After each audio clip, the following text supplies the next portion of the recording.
So hello everyone, welcome back to another video. তো আজকে কথা বলবো অনির্বাণ ভট্টাচার্য বা তার হুলিগানিজম ব্যান্ডের নতুন গান, পূজার গান হিসাবে একটা গান প্রায় 3-4 দিন আগেই এসছে এবং এই গানটা খুব ফ্রেশ একটা গান, খুব দারুণ একটা গান। আমি এই গানটা নিয়ে আমি কেন কথা বলি, অনির্বাণের গান নিয়ে বা অনির্বাণের ডিরেকশন নিয়ে আমার কথা বলতে ভাল লাগে। অনির্বাণ ভট্টাচার্য একজন অন্যতম নাম, যে আমি বলবো যে অনির্বাণ ভট্টাচার্যর মতো অভিনেতা বা অনির্বাণ ভট্টাচার্যের মতো একজন ডিরেক্টর, একজন আর্টিস্ট, যদি এক কথায় তাকে একজন আর্টিস্ট বলা চলে, সেরকম বাংলা ইন্ডাস্ট্রিতে অনেক বছর পর একজন এসছেন। আমি বলবো, আমি হয়তো অভিনয় দক্ষতা নিয়ে যদি কথা বলি, অনেকে আবির, পরমব্রত এদের নাম নিয়ে বসবে। যদি কমার্শিয়ালের অ্যাঙ্গেলে কথা বলি তাহলে দেবজিৎ এদের নাম নিয়ে বসবে। তো আমি এই কারণে আর্টিস্ট শব্দটা প্রয়োগ করলাম, যে ভালো পরিচালক, যে ভালো অ্যাক্টর, যে ভালো লিখতে পারে, যে ভালো গান গাইতে পারে, যে সব রকম চ্যালেঞ্জ নিজের সাথে সম্মুখীন করে নিতে পারে, সেটা হচ্ছে অনির্বাণ ভট্টাচার্য। অনির্বাণের মতো অভিনেতা, আমি বারবার বলেছি, বা অনির্বাণের মতো আর্টিস্ট বারবার আসবে না। সে পাওয়ার স্টার এমনি এমনি নয়। আজকে যতই আমি বড় বড় নাম নিলাম না কেন, মানে কমার্শিয়াল অ্যাঙ্গেলটাকে বাদ দিয়ে দিচ্ছি, অনির্বাণ যে ডিপার্টমেন্টে কাজ করে, যেরকম ভাবে কাজ করে, সেই ডিপার্টমেন্টের এখন যদি উচ্চ স্তরে যদি কেউ থেকে থাকে সেটা অনির্বাণ। এটা অনেকে হয়তো রাজি হবে কি হবে না আমি জানি না, বাট অনির্বাণের কিন্তু একটা ফ্যান বেস আছে, যেটা পুরোপুরি একটা কাল্ট ফ্যান বেস। তাকে পাওয়ার স্টার যে বলা হয় সেটা এমনি এমনি নয়। পাওয়ার স্টার হওয়ার পিছনে যে কারণটা, সেটা দুর্দান্ত। তো অনির্বাণের পূজার গান এটা কেন এতটা ভালো, এতটা বেটার, ভিজুয়াল এত কেন?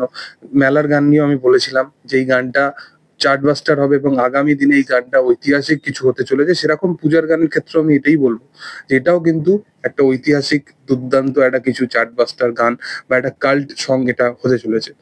এই গানটা তুমি দেখো, এই গানটা নিয়ে সচরাচর কাউকে বেশি পোস্ট করতে বা রিলস বানাতে দেখা যাচ্ছে না, কারণ সেই ক্যাচি ব্যাপারটা গানটার মধ্যে নেই, বা সেই ভাইবটা হয়তো গানটার মধ্যে নেই, যেটা অডিয়েন্স একটা রিলস বানানোর জন্য দরকার পড়ে অডিয়েন্সের।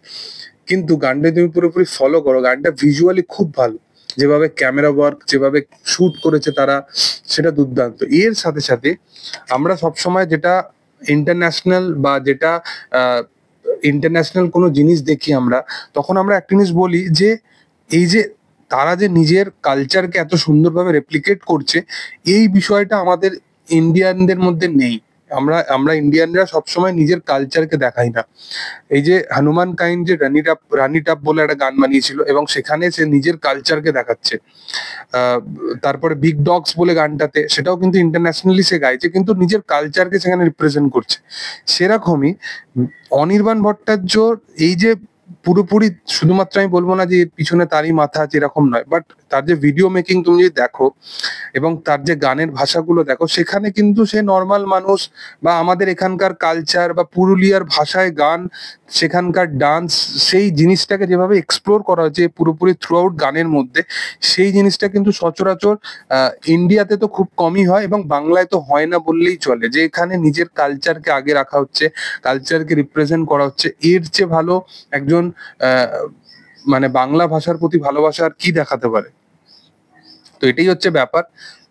শুধুমাত্র যে আমি কিছু একটা ইনসিডেন্টের ওপর আমি তার পরিপ্রেক্ষিতে এসে 4টে ইন্টারভিউ দিয়ে দিলাম মানেই আমি সেই ভাষার জন্য কথা বলছি, সেই ভাষার বিষয়ে লড়াই করছি, শুধু সেটাই হয় না।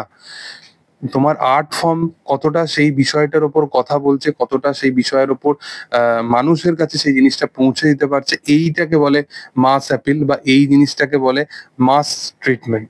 তো আমার এই গানটা দুর্দান্ত লেগেছে এবং আমি বারবার একইটাই কথা বলি যে অনির্বাণের মতো আর্টিস্ট বারবার কিন্তু আসে না, কারণ আমার ভয় লাগে যে তার ভাষা, তার সত্যি কথাকে মানে দাপিয়ে দেওয়ার জন্য অনেক মানুষ কিন্তু চারিপাশে আছে। ব্যাস এটুকুই আমি বলবো।